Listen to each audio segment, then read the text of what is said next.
afternoon. We hope you're doing well and staying safe. Thank you so much for joining us today on another session of Upstart. I'm Sakshi. I'm part of the marketing team at PayU.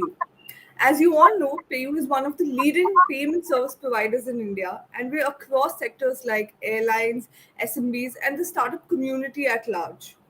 Code Up and Startup. These sessions is our way of empowering businesses and startups like you by bringing in subject matter experts to talk to you guys about various topics around business and technology, topics which concern you and topics which will help you grow and drive your business.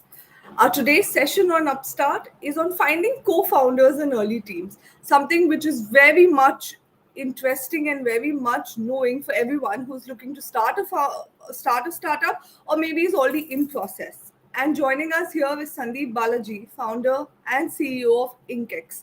Hi Sandeep, thank you so much for being part of the show. Hey, hi, Sakshi. Thanks for having me back here. Amazing. So Sandeep, before we dwell into questions and we know about your journey, just a quick hygiene to everybody who's watching us. Please feel free to drop in your questions in the comment section, and we'll bring it up during our conversation. Without further ado, Sandeep, I give the floor to you. Would love to hear a little bit about yourself, about IncrementumX, and then take the conversation ahead. Sure. Um, Thank you for having me back here. I think this question is sort of very pertinent to where we are at the moment, with a lot of people starting up or looking at finding talent. And a little bit of a glimpse into my journey. I've been an entrepreneur pretty much for the last decade and a half in multiple different avatars and different companies. Initially started off being a consultant, helping companies go to market in different parts of the world, mostly focused on Southeast Asia and North Asia, and then went on to build a couple of companies, some successful, some not so successful. And now what I do pretty much is, 60-70% of my time goes in terms of running a growth business called IncrementumX, where we enable startups to go to market or help them from a digital point of view. The remaining time goes towards making opportunistic angel investments or being a co-entrepreneur with other teams. So I would like to say that I've probably been an entrepreneur from scratch about 5-6 times in the last 15 odd years, and I've probably consulted in different sizes of teams, uh, probably over 50 in the last 10 plus years. So I've seen certain things go really well and certain things go really badly. So I think some sort of snapshot of what I've seen, plus what we have read about some of the companies that have been built over the last 20, 30 years. I think there's certainly a lot of good points that one can take when one goes towards building a company or finding that pivotal early team. So, if I can say that you wear entrepreneur hat every time because as you mentioned, you're a co-founder as well, or you are into angel investing. To pull a question from this, we have a lot of startup founders or people who are very inclined towards starting the entrepreneur journey or have always been thought of some idea. How important it is for them from an entrepreneur point of view to have co-founders?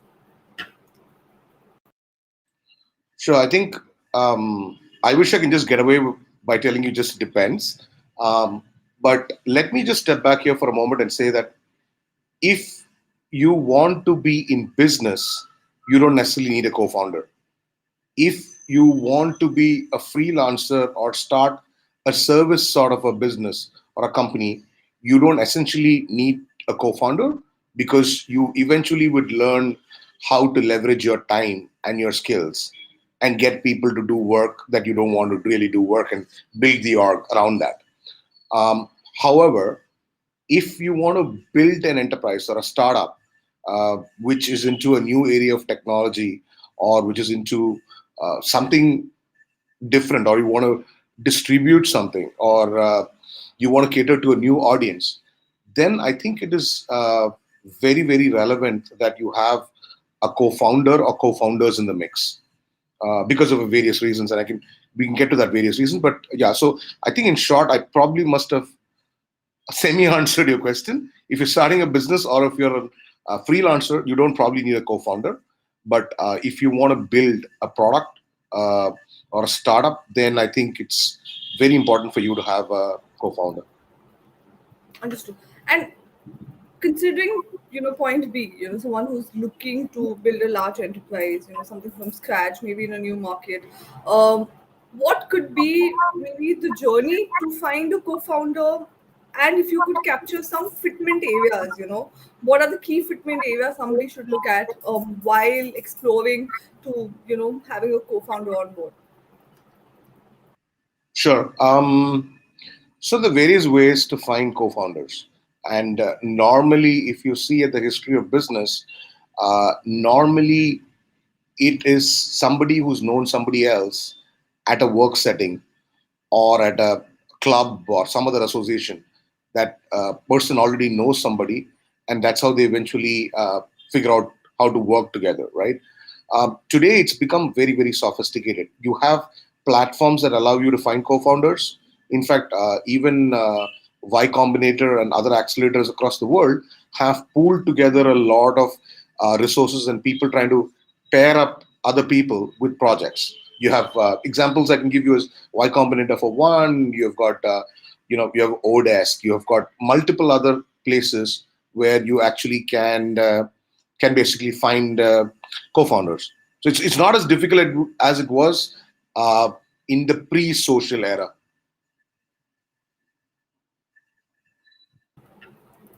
Okay, understood. Again, I think one thing I would want to again reiterate is what's the fitment? How do you does the journey always is that this is what I lack, or this is the gap, or this is the kind of skills which is required to build this startup or build this large enterprise? Is that the only fitment which is skills related, or there's something more to it? And you could explain to me someone who is just a person who's thought of an idea, planning to start, um, and I want to know that how do I get somebody on board, or what could be the fitment I should look at when I'm exploring co-founder? Sure.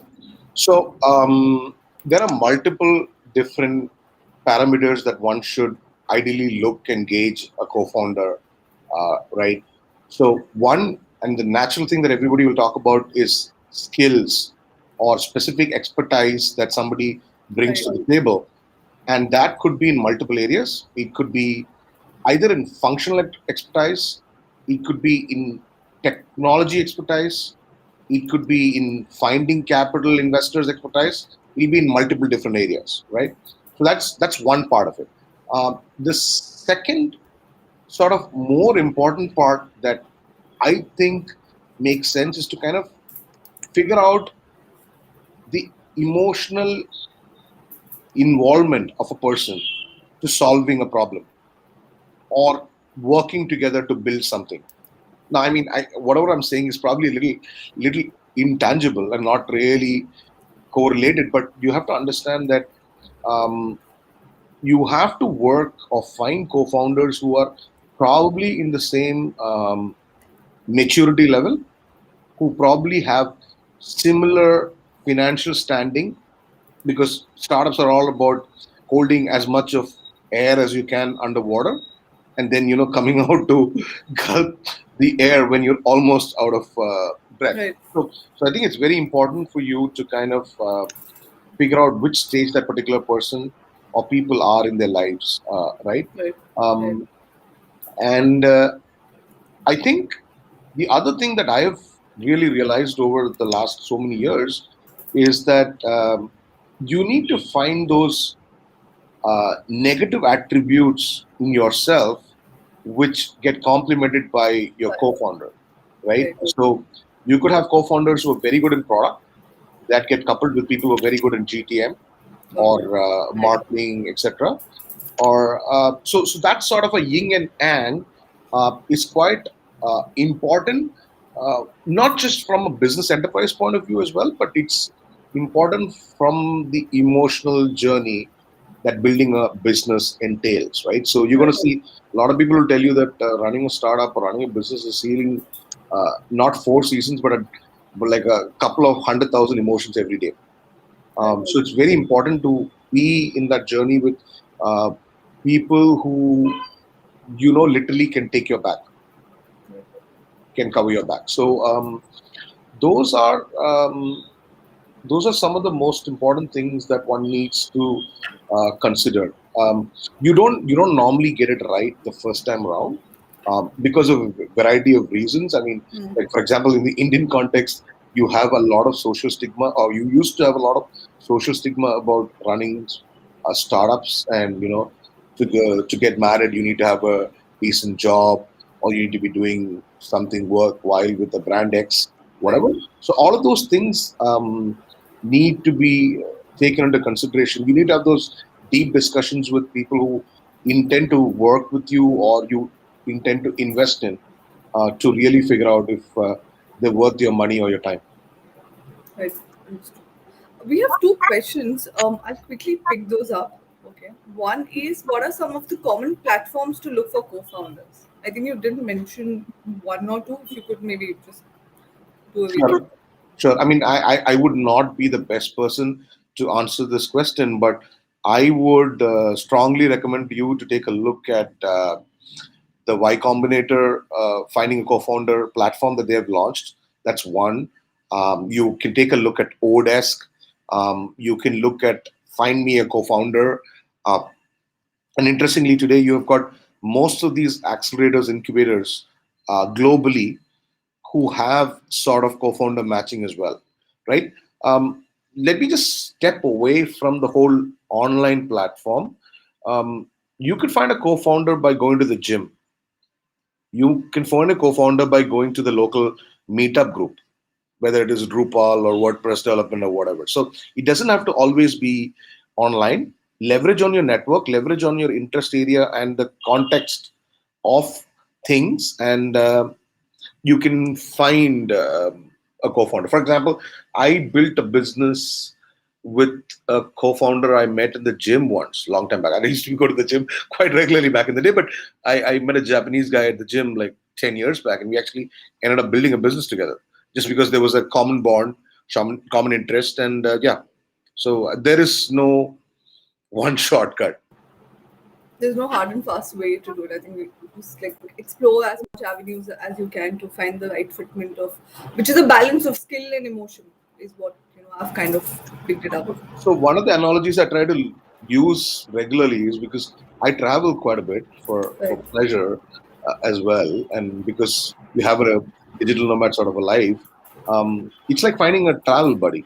Right. Finding a co-founder is finding like a travel buddy, because a lot of people who want to just put pins on a map and they go there and they do these things and they want to get out, whereas you have to find a travel buddy who kind of measures up to your own way of Right. traveling as well. Right.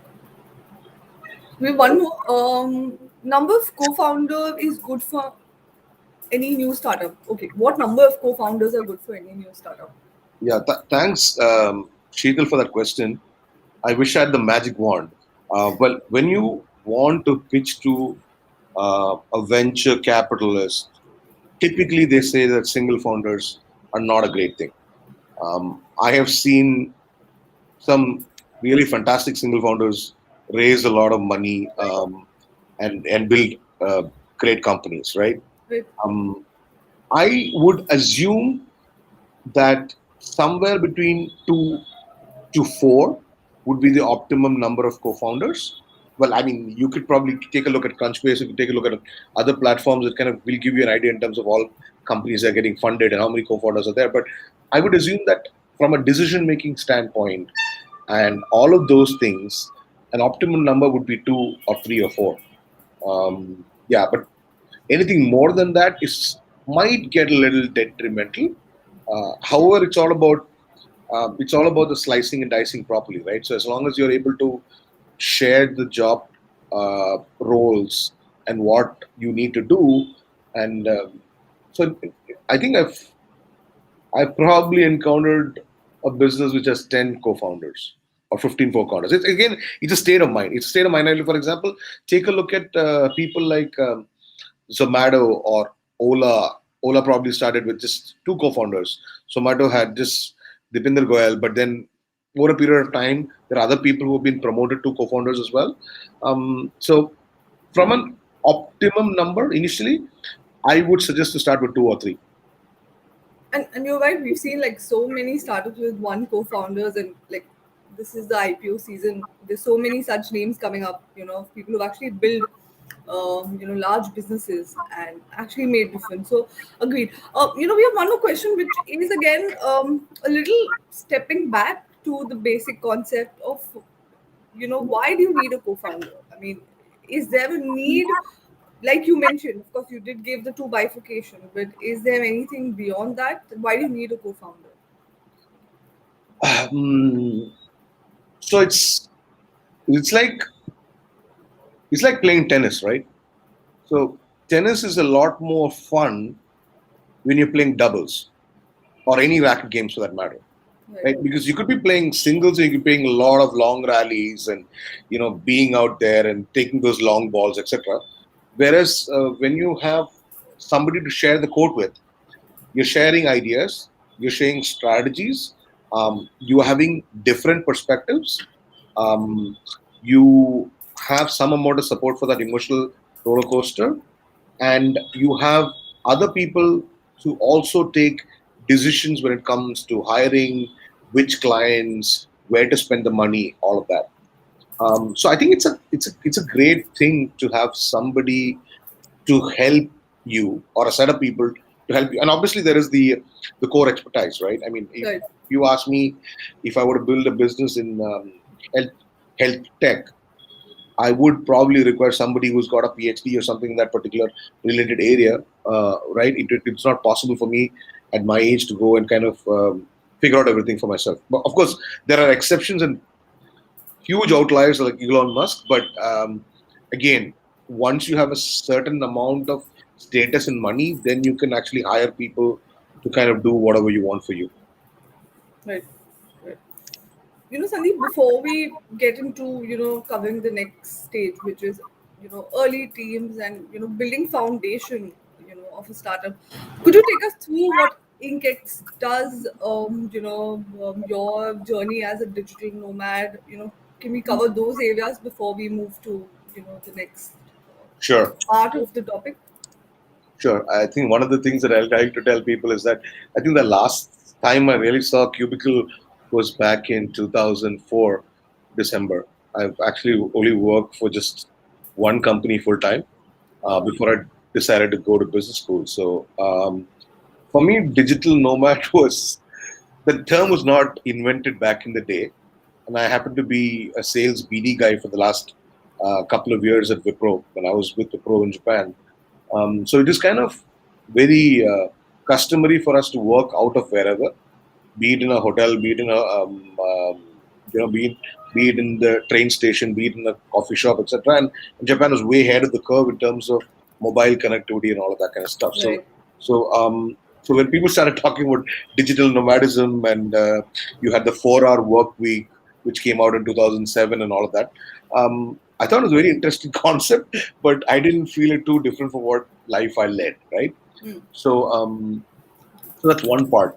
Um, I have been very focused on go to market and helping companies win and scale in markets outside of their own. And that's sort of like if I were to do a PhD dissertation, I would have done two PhDs based on what things you should do and what things you should not do. So the entire sales and marketing gamut for uh, technology, media, internet sort of companies is something that I really, really relish. And I think I have certain amount of expertise I bring to the table. So um, Great. the last 10, 15 years, I've probably done a lot of business development go to market. I've looked at consumer. I've built and exited a business in consumer electronics. I've helped companies raise money. So those are kind of things that I've done over the last decade and a half. Um, but right now, I am focused on just um, the growth part of it. So I would love to spend time in a garage with a couple of people tinkering because that's naturally from where I'm coming from. But we at Inkex, we focus on companies that are typically, seed, post seed, all the way up to Series B, Series C, and we look at helping them from their entire digital stack. That's one part of the business of what we do. The other thing that we do is we focus on our sales, outbound, BD, strategic alliances. So we do both. If I were to make it very simple, we do both inbound as well as outbound. Outbound. Understood. Yeah, so we do inbound and outbound, but the difference is that we bring a certain amount of relationship capital globally to the table as well. So it's easy for us to kind of figure out, okay, this company can go into this particular market. Can you pick up the phone and talk to the particular player in that particular market? So since we've had exposure to go to market, business development, investment banking, fundraising, all of that, it's just that whole mix together is very interesting. And investing per se, I've had probably two very drastic different experiences. I've had experience as an angel investor, which is not so good, maybe a decade back, where you're still formulating your thesis. You don't have a thesis. You invest based on people, etc. To right now, I sort of look at seed, post revenue, product related businesses where there is a there's a synergy with my business and there's a synergy with the network and the contacts that I personally bring to the table. Understood. Understood. No, that's really great. And I mean, I'm sure you've kind of seen the change and transformation in this entire startup ecosystem in India. You've kind of seen it evolve, if that's how I can put it. Well, back in 2005, there was hardly any ecosystem in India. So my first exposure to the ecosystem was when I did a short-term project at the Sign Incubator at IIT Bombay. So the ecosystem has evolved quite rapidly from post 2009. I mean, of course, people like Flipkart were incorporated in 2007, but that momentum thing happened Before, 2009. right? And I interestingly like to tell people that the big tipping point in the Indian e-commerce story was when Mintra started selling India's World Cup jerseys back in 2011. And we went on and won that World Cup, and we sold a lot. So people started transacting a lot more. So it's Right. been very interesting from that day, and I think there's a lot of companies that have been built, and I think the next decade is going to see some Something amazing right. companies, and with everything that's happening with technology, big data, all of that is AI. I think that we're going to see a lot of disruption in a lot of different spaces happening, not just in tech. That's true. No, that's actually true. And like I think a lot of people now has moved out of this entire traditional mind of not having to open a startup. Now people are more inclined towards understanding the gap, figuring out what spaces they could explore, and of course build companies which last very long. So coming back to again our core topic for today, we have few questions which I would love to pick up. Sheetal wanted If I to were to ask just you. interrupt you there for a moment, Sure. I think one of the positives that we've seen, where I think India has become a leader, is exactly the space that you guys are in. I mean, I remember having a debit card back in 2000, and there were hardly too many websites to use a debit card. And a lot of people didn't have credit cards back in 2000, 2001. Right. But the payment revolution that's happened in India is just incredible. And we have sort of become a torch bearer for that in a lot of other parts of the world.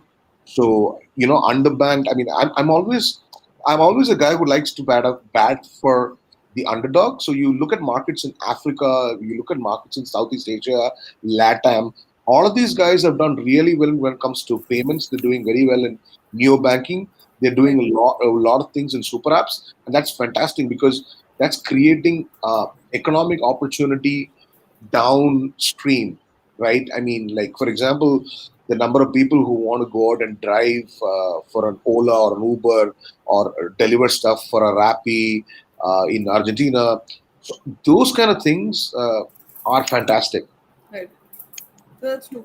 And that's what PayU, like we strive every day to make sure that whatever solutions and payments options we provide, at the end it accelerates startups in the Indian ecosystem, and we do everything to help them grow, because we also believe that the world is moving into a more digital led system, and that will help both companies and individuals grow. So that's of course there. Okay, so again, going back to Sheetal's question, she asked how to select CEO, be- how to select between co-founder and CEO. I think that's what she meant, and what qualities to look for. I think qualities is something which you covered, but yeah, how Yeah. to select between a co-founder and a CEO. Sure. So it's that's an interesting question, but the way I look at it, I don't think you need to select a CEO until and unless you've on that pathway or you've hit that growth curve. So you're at Series B, Series C.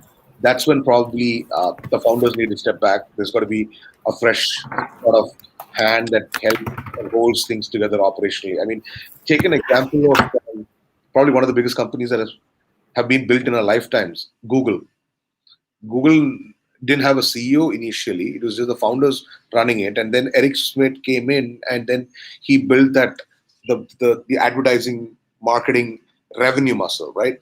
So you sometimes don't need to hire a CEO till that point where either your VCs tell you, you know what, step aside, or at that point where you require that you need to focus strategically on other things. There might be somebody else who's better off running the business, right? I think qualities, yeah, I think a CEO job is very different. CEO job is, I mean, I don't think I'm a good example, but a CEO job is very, very structured. What I like to say is best CEOs probably spend one third of their time with investors, one third of their time with employees, and one third of their time with clients and partners. So that's pretty much, and of course, there's firefighting and all of that, right? Yeah. So, Sandeep, you've been around people who got co-founders on board. You've been in the thick. What could go wrong by having a co-founder or not having the right fitment? What could go wrong from a foundation perspective? Um, well, the worst thing is that you could land up in court and you could lose a lot of money. You could lose IP, right? So what could go wrong? There are a lot of things that can go wrong. Essentially, you lose the opportunity, uh, you lose time, you lose uh, resources, and you get like very emotionally drained as a person. So I mean, I've seen so many examples where there are tiffs between well, if you look at data over the last 30, 40 years, um, I think the number one reasons why startups don't succeed is because there's a uh, product market fit. Actually, nobody's willing to pay for what you're Right. building. That's number one. And normally in any poll, it's either number two or number three is there are some issues between the founding team, Right. right? So lot of your idea and execution of it resides on the symbiotic relationship between the co-founders. So um, you could lose a lot. You could lose your you know mental peace of mind, finances, market opportunity. Your ego gets dented. You lose your sense of self worth. Um, People around you that you've hired in your team could stop trusting you. A lot of these things can happen, right? So that's, I mean, that's the worst situation, and that's why you would want to spend more time initially to vet the person out. Right. And that's why a lot of people like to say that the first 10 people that you interview have to be considered as co-founders, because when you're interviewing them, I mean, and there's example of a lot of companies where they have had no HR people till like they're 300, 400, 500 people, because there's a certain number of trust, all of that, right? So I think it's very, very essential that you don't get into a bad situation. Moving on to hiring team, the foundation of any startup? How do you look for, and what do you look for in early members? Any traits you would want to highlight, for people who are watching? Um, so there's several, right? Um, Let me start with by saying that I don't I don't really seriously look at reactive people. I think that is one of the biggest detrimental things that a startup can have. You need to be. Everybody talks about moving forward and breaking things and whatever. You need to be making decisions and moving forward and getting data, all of that. So you need to be very proactive. So that's number one. Number two is you basically look at a particular person. You look at this sort of overall way that they interact with people across different categories of people. So it could be as simple as a doorman to somebody they're talking as a client. You sort of gauge a person based on a lot of those things. Timeliness is something that I've sort of maybe spending in time in India the last 5 years. I've kind of come to rate timeliness as a very, very important thing.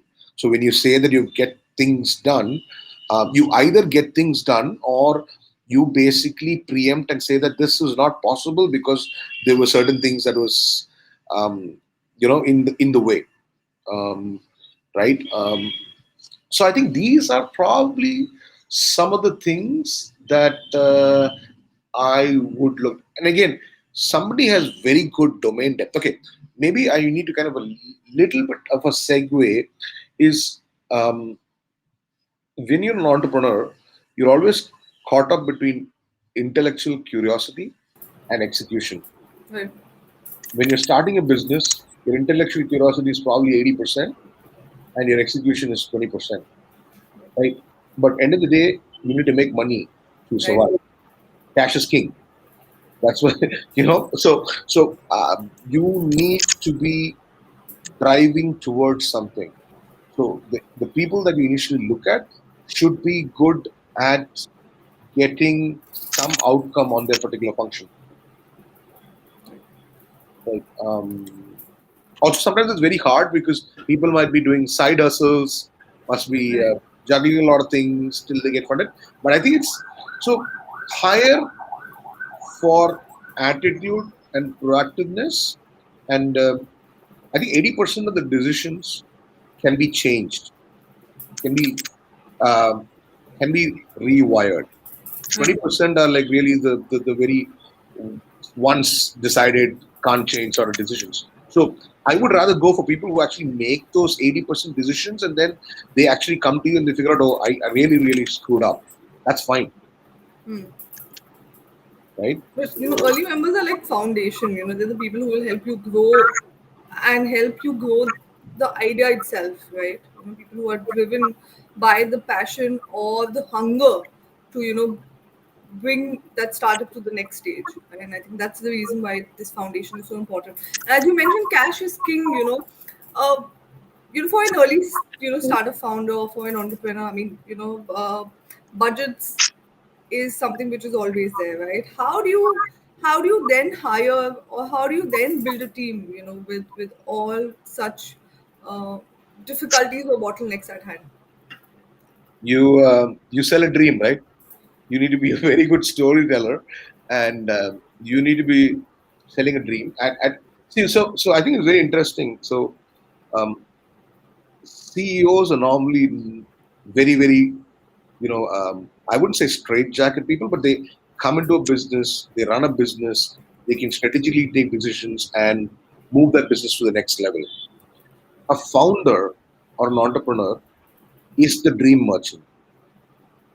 He, most of the time, will not have the resources Right. or the money, will only have a vision, and it'll be a crazy vision, and he would want to get to that vision or make that vision a reality. Now, people get attracted because of multiple reasons. They get attracted because there's obviously a pot of gold at the end. That's one. They get attracted to personalities. They get attracted to learning and growth. They get attracted to multiple other things. So when you're trying to find people, you need to also tweak or tune your playbook to what is the person that you're trying to find. For example, if I've got where did you study? Where did you study, Shani? Which university did you come out of? Oh, I studied from Flame University. It's based out of Pune. Okay, so Flame. So if I were to hire you, you would probably look at what are the options that I have and Right, what your possible peers have already signed up for, right. and what your parents and other people expect out of you. These are the three things, right? Maybe not the third one, but yeah, almost that. Okay. Okay. So now, if I were to hire you, I would have to promise you something which will give you a sense of purpose, importance, Right, which will allow you to talk to your peers and say, listen, I'm doing some cutting edge stuff. I'm right, interacting with some really cool people, right? right. So I just need to tweak my messaging and context to find the right people.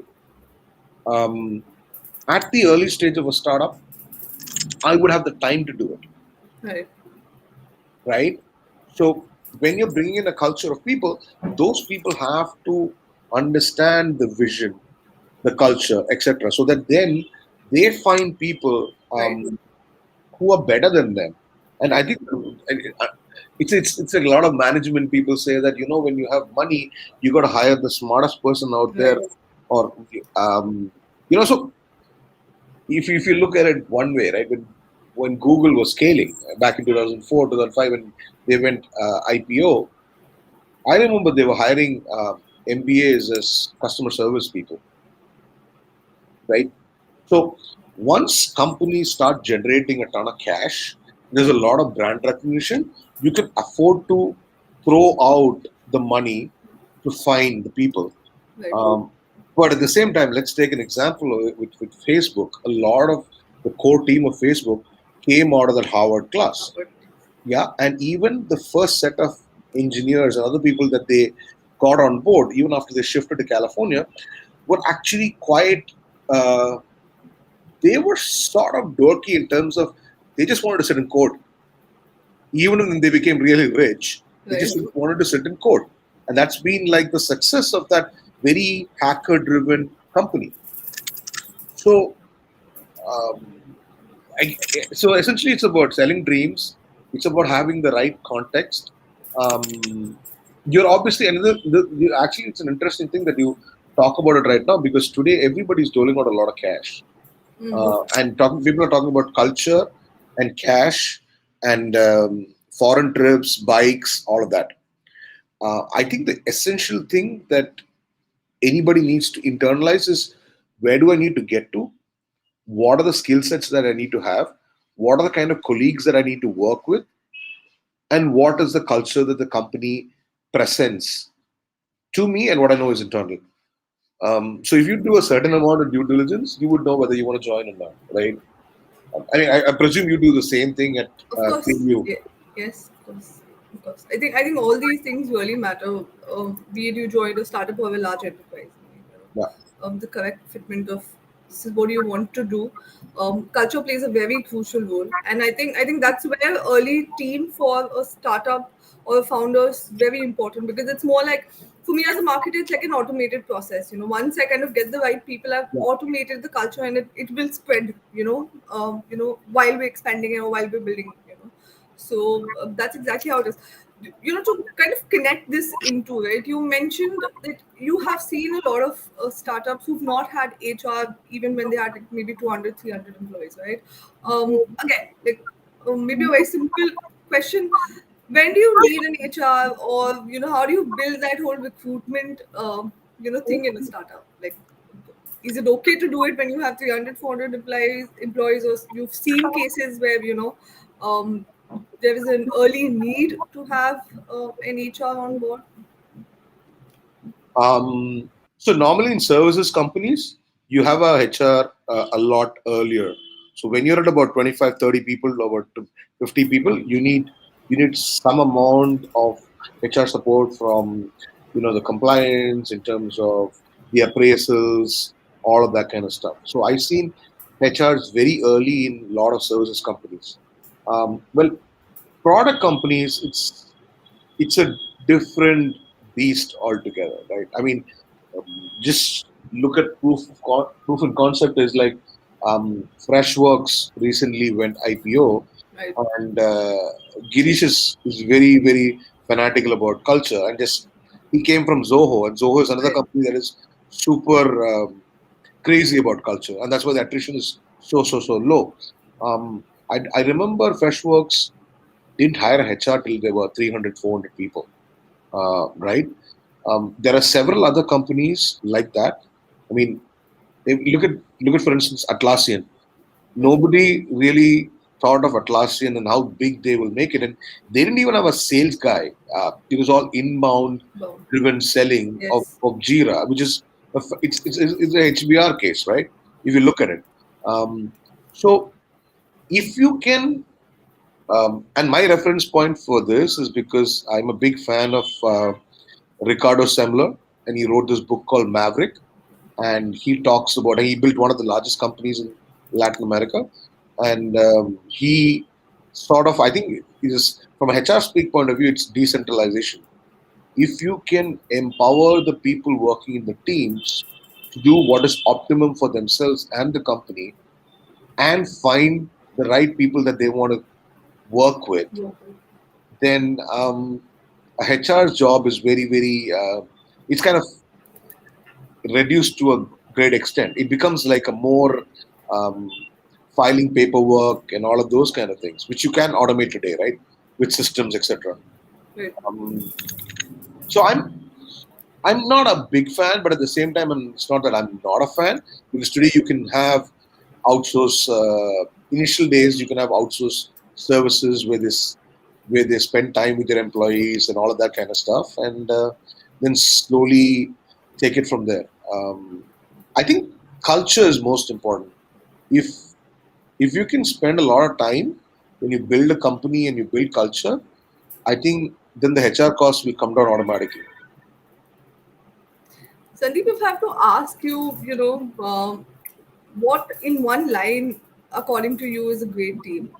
And thinking from a complete, wear the hat of a founder and tell me if in one line you have to tell me that what is a great team. I can do better. I can just tell you in one word. Sure. It's cohesiveness, right? Because when you're cohesive, you can huddle in Right. and crack things. At the same time, you can You can. completely decentralize and sort of take on things that come to you. So yeah, I can't think of a better word actually. No, that's actually really nice. I mean, and I think it actually links to all the other core traits which you mentioned with regards to maybe having co-founders or maybe having an early team. To moving a little forward into the conversation. You've worked with a lot of startups. You mentioned about angel investing and things like this. Any personal experience you would want to share which will help people who are listening to us, and their audience base, of course, are early startups, or people who you're already closer to the introductory stage of their businesses. Any personal experience you would want to share, which you feel will kind of help them, or help them guide or mentor in whichever area. Yeah. So I think specific personal experiences. I think I'll probably highlight a couple. But but one of them would be a founder I knew from back in Singapore about 7, 8 years back. Um, he had the wrong set of co-founders, and he did the same mistake twice. In fact, so he had a co-founder, uh, didn't work out. A year and a half later, he switched. He got another co-founder, um, and I think those two experiences left him very bitter. But at the same time, it increased his resolve that I'm going to crack what I'm trying to do on my own. So he actually went on over the next 3 4 years and actually built a very good business, raised a round of financing all on his own. And uh, and I remember having a conversation with him, and he was like, I mean, initially I was very bitter about the way I've been treated or way things didn't pan out, whatever. Then I sort of flipped where I thought that those are the lessons that I'm being taught. I'm getting paid to taught, but not in real terms. So I think that was very insightful, because normally I've seen a lot of people with a couple of these experiences of starting to start businesses, and people who initially want to start with them go their own work, own ways. They kind of fizzle out and Right. figure out what to do next. But sometimes the perseverance and staying in there, making those small bets, Right. actually make a ton of sense, right? So that's one. Second is this classmate of mine. I'm incredibly proud of her. She's a she's a she's a female entrepreneur. She's been a female entrepreneur for the last 6 plus years. She's built a product on her own. She's taken it to market. Extremely challenging in the space that she's been in to raise money, because people don't see the overall value, they see only part of it. But she's managed to create a huge brand about herself, about women entrepreneurs. Ton of, and I think she's one of the most fanatical customer success people that I know. So I'm always very inspired when I feel that there are other people out there who probably have taken even more challenging stabs at things than I would have ever thought of. And that's kind of deep respect. Right. So, I mean, eventually you would sort of learn something from the journey. That's my takeaway. Right. Sandeep, we have a question. It says that can you highlight when can we expand to international markets, or when should we expand to international markets? That's a great question. Now it depends on what business you're in. If you're in SaaS, you need to go international from day zero, right? Right. If you're in payments, obviously you've got compliance and all of that kind of stuff. But when you're in a SaaS business, or when you're an IT services business, or you're a lot of tech businesses, you have to look at international markets. Um, if you are in a standalone business, then going international takes a lot of time, effort, and the right connections. So it's highly prudent if you do that once you have one or two markets secured. You have either cash in the bank, or you have revenue or contracts logged in. It makes sense, right? But hey, if you have come up with something really innovative, and you just need to put it out there. And today it's a lot easier going international.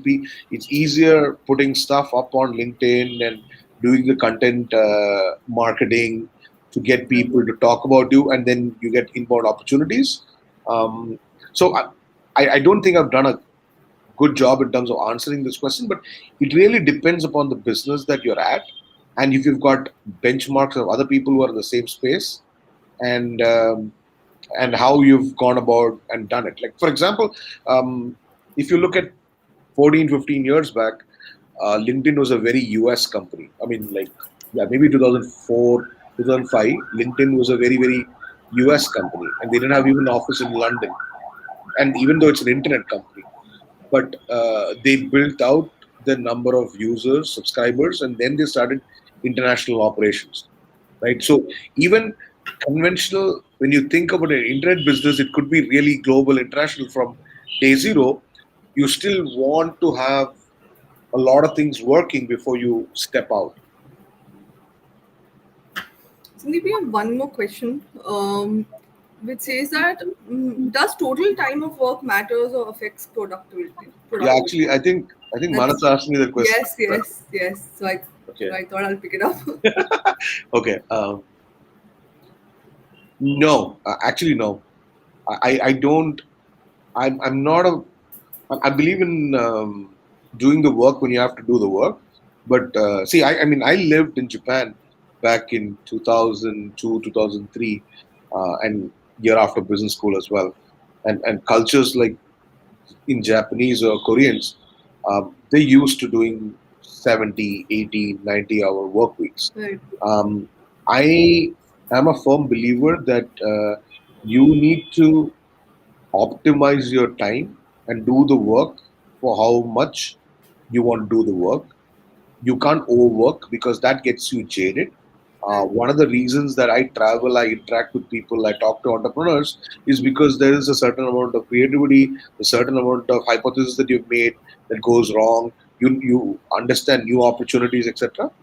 So there will be bouts in time where I will be like working from 9 to 6 or 9 to 7, whatever. But I don't do that on a regular basis. So it's you can't generalize it, right?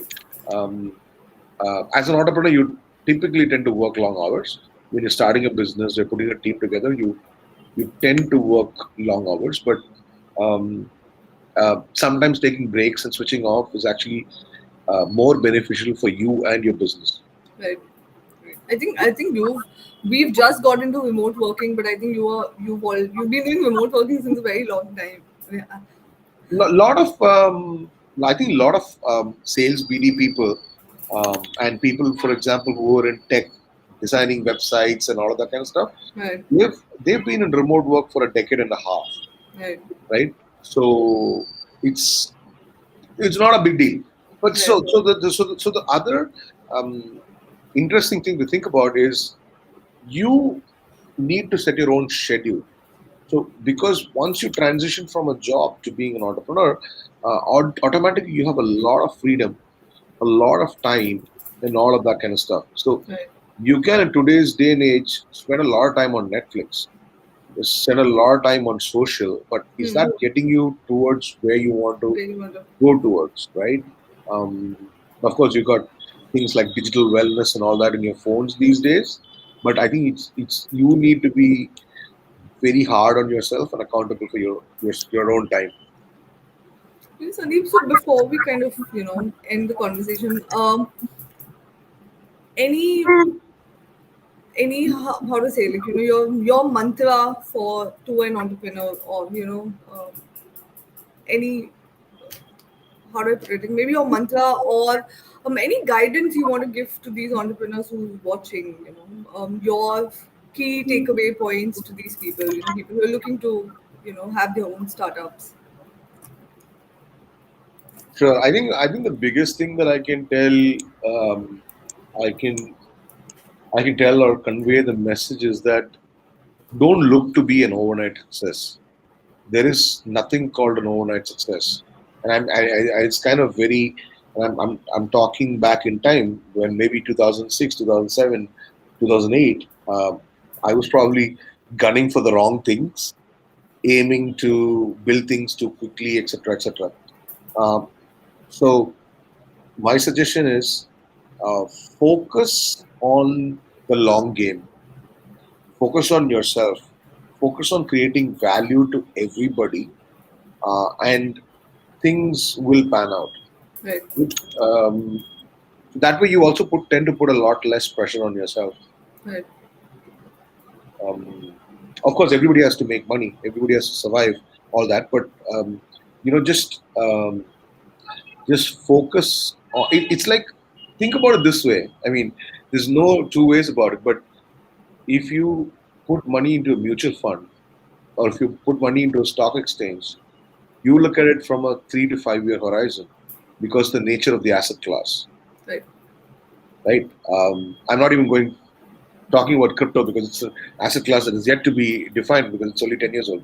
Right. But if you are investing in a startup, you're looking at anywhere from 5 to 7, 8 years for one of those investments to pay off, Right. right? So when you're trying to do a startup, you might not be successful the first time. There's a Right. high likelihood, 8 out of 10 or 9 out of 10, you will not be successful the first time. But that's fine. You take the learnings and build better next time. So, so it's very interesting when people talk about it. But when Amazon came to India, they had taken a fund for the next 20 years. Right. Similarly, when PayU is investing in India, it's a long term fund. Of course. It's very difficult for us to fathom that, but it's that's the runway that you need to think. You need to Right. make money. You need to build stuff, all that. But um, this is not like investing in Dodge or investing in Shiba Inu and making like 20,000 percentage over 2 weeks, Right. right?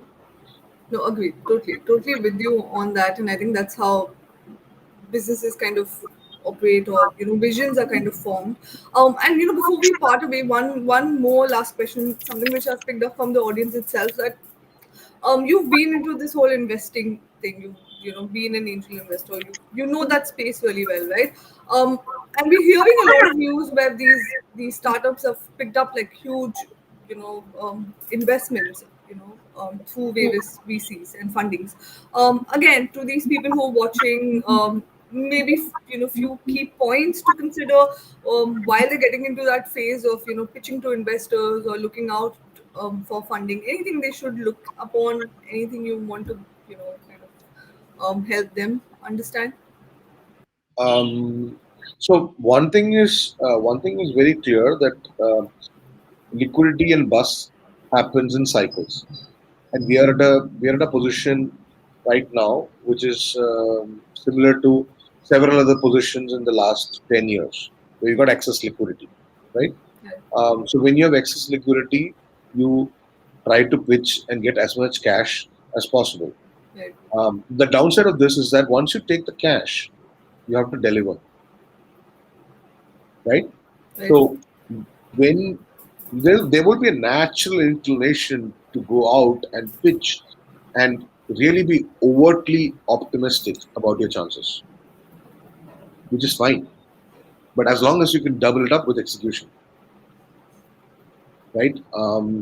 So my biggest probably message would be um, to be a little wary when uh, you are pitching, to not oversell yourself or the story, and to pitch to the right people.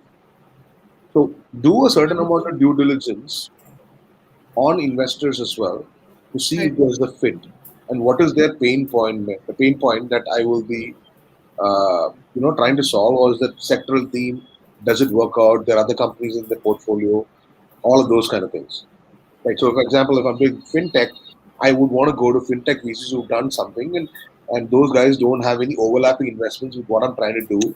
Right. All of those kind of things. So, if you can do a certain amount of diligence there, then I think you are going to be um, in better standing. And the other thing that you always read about on the net is don't ask people for money, ask people for advice, and they'll give you advice and money. It's So I so think, true. so I think that still continues to hold true. So, like, even if an investment meeting doesn't go right, there's always something to take out from it, right? In terms of Sure, learning. So sure. that's great. That's Sunil. That's really great. I think I really enjoyed this conversation. It was great having you here again, and we're looking forward to have more such discussions. Um, Anything you want to mention before we kind of close today's session? Great, thank you for having me. It's absolutely a pleasure when you guys call me back. I would like to say that anybody who's trying to build a company, today is probably the best time to do it because there's so much of capital. Right. A lot of things have gotten the sort of SaaS model, whether it's AWS, this, that, blah, blah, blah. So you can actually build stacks for not that much. The challenge in today's environment is finding the right people. So if True. you can solve that problem, then I think today is very, very opportune in terms of building the path-breaking company. Awesome. Thank you so much, Sandeep. And I really hope people found answers or found a direction of how to build that core team, how to find the right people, and how to then build businesses and grow ideas. And I hope we see somebody who might have benefited from this opening a start really soon. So thank you so much, Sandeep, once again, and thank you everybody for watching us. Stay tuned. We'll connect with you guys again next Thursday with another session. Thank you, Sandeep, once again, and hope to have you again sometime soon. Thank you so much. Bye bye. Have a nice day. Bye. Bye.